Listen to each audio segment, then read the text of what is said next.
2027 karibu miaka miwili na nusu. Watu wanaongea mambo ya 2027. Hata ujui pangine utafika huko. Hata leo tukiwa hapa, wale wamesikwa ni wangapi? Ni wengi. Katika Kenya mzima ni wengi.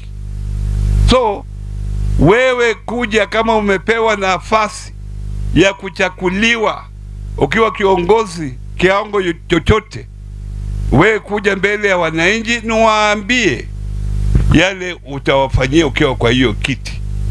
Wenyewe wataamua 2027 watapikia nani, kwa sababu hao watu wanawajua.